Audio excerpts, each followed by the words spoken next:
For every swing, every moment, the Milwaukee Brewers fight. It's not just about hitting the ball, it's about leaving a legacy. Just when you thought the playoff roster was set, a last-minute phone call changes absolutely everything. And familiar faces returning to Milwaukee in a move nobody saw coming. Want to know who it is and what this means for our title run? Subscribe right now because the full breakdown starts immediately. Hello, Blue and Gold Nation. What's up, Brew Crew? Welcome back to your one-stop shop for everything about our Milwaukee Brewers. I'm your direct source for the information that truly matters, bringing you the inside scoop and analysis you won't find anywhere else. Before we dive into the last-minute bombshell news that just hit my desk, I need to ask you for something. If you're a true Brewers fan and want to stay ahead of the news with in-depth, no-nonsense analysis, click that subscribe button right now and turn on the notification bell. Trust me, you won't want to miss what's coming. Our channel is made by fans for fans, and your support is what drives us. Now, let's get down to business. Just when we all thought General Manager Matt Arnold had made all his moves, with the deadline for postseason roster eligibility closing today, he surprises us with a play that strikes a chord right in the heart of our fan base. In a last-minute meeting, confirmed by my sources within the organization, the Brewers have sealed a deal that brings back an extremely familiar face, beloved by many of us. Yes, my friends, you read the title correctly. Luis Urías is back in Milwaukee. The news, initially reported by the ever-reliable Todd Rosiak of the Milwaukee Journal-Sentinel, and which I was able to independently confirm, is that Urías has signed a minor league contract and will report immediately to our AAA affiliate, the Nashville Sounds. And here is the crucial detail that elevates the signing from a simple footnote to a brilliant strategic maneuver. The deal was finalized before today's noon, Brasilia time, deadline. This means unequivocally that Luis Huicho Urías is eligible to be included on our postseason roster. To understand the depth of this move, we need to revisit Urías' journey since he left Milwaukee. Many of us fondly remember his time here, especially the 2021 and 2022 seasons, where he was a fundamental piece of our success. In that 269-game span, he wasn't just a role player, he was an impact contributor.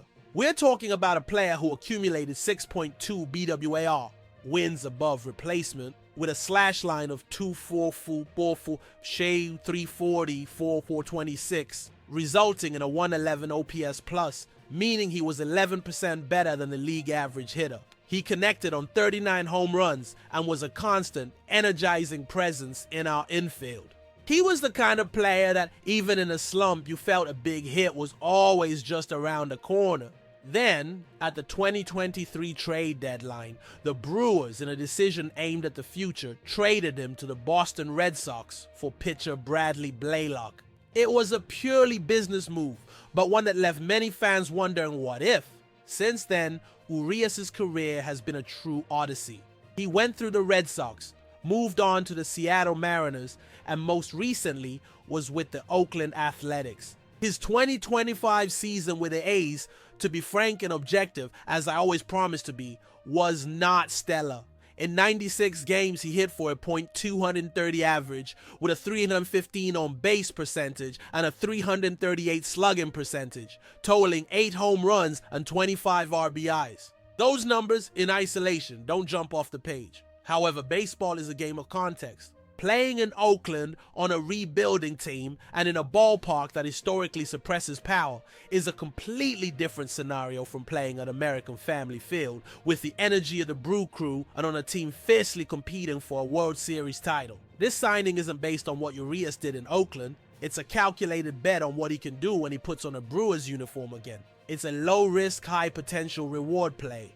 The Brewers aren't committing a 40-man roster spot. They aren't making a large financial investment. They are acquiring an option, a card up their sleeve, a veteran who knows the system, the coaching staff, and most importantly, knows what it takes to win in Milwaukee. It's a luxury insurance policy for our infield, adding depth, versatility. He plays second and third base, and potential firepower that could be awakened simply by the familiarity and comfort of being home.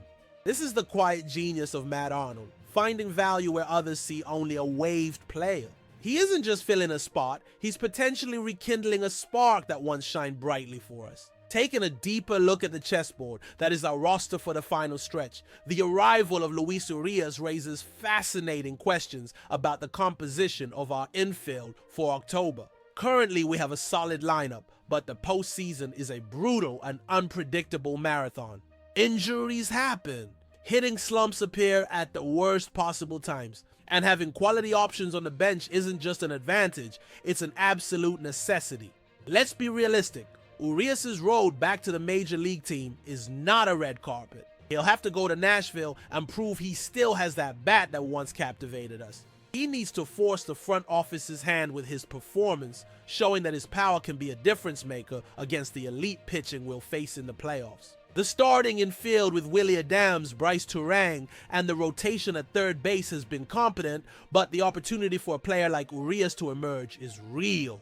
Imagine a late-game matchup needing a pinch hitter with power against a left-handed pitcher. Urías on his best days is exactly the guy you want in that situation. The signing also speaks volumes about our organization's philosophy. The Milwaukee Brewers, under Matt Arnold's leadership, have become masters of operating intelligently, exploiting market inefficiencies and maximizing every dollar invested. While other teams spend hundreds of millions on big-name free agents, the Brewers build their depth with shrewd moves like this one.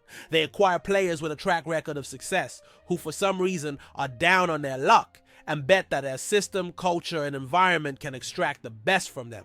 This is how we've built competitive teams year after year, and Urías' return is a perfect example of this doctrine in action. Remember the original trade, Urías for Blaylock. Blaylock was later traded to the Colorado Rockies for pitcher Nick Mears, who has been a useful piece in our bullpen. Essentially, Matt Arnold turned a player who was becoming expensive and whose performance had dipped, Urías in 2023, into a bullpen arm, and now has brought him back at a minimal cost for a potential playoff run. That is elite asset management. It's a full circle move that demonstrates impressive long-term planning and adaptability. The psychological factor cannot be understated either.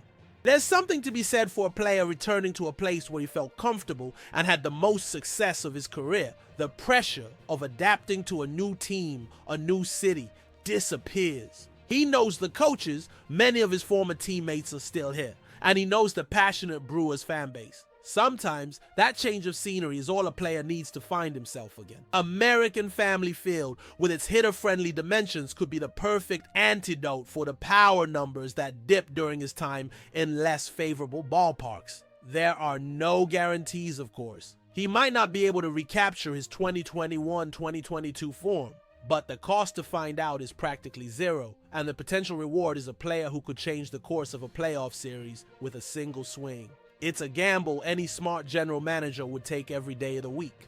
In short, the signing of Luis Urías is a strategic, low-risk maneuver with enormous potential. It bolsters our roster depth at the most crucial time of the season, provides an insurance policy against injuries or slumps, and brings back a player with a proven track record of success in this organization. It's a move that perfectly reflects the Brewers' identity: intelligent, opportunistic, and always focused on finding the next competitive edge.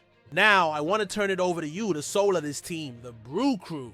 What do you think about the return of Luis Urías? Is it a masterstroke by Matt Arnold, adding a veteran experience piece for the October battle, or is it a purely nostalgic bet with little chance of impacting the major league team? Do you believe Wicho still has what it takes to be a decisive factor in the playoffs? Leave your opinions, theories, and even your hot takes down in the comments. I make it a point to read every single one and respond to as many as I can. The debate of ideas is what makes our fan community so strong. And once again, if you value this kind of direct, detailed analysis and you haven't subscribed yet, do it now. Help our channel grow and continue bringing exclusive content to the best fan base in MLB. A huge thanks to all of you, and as always, go Brewers.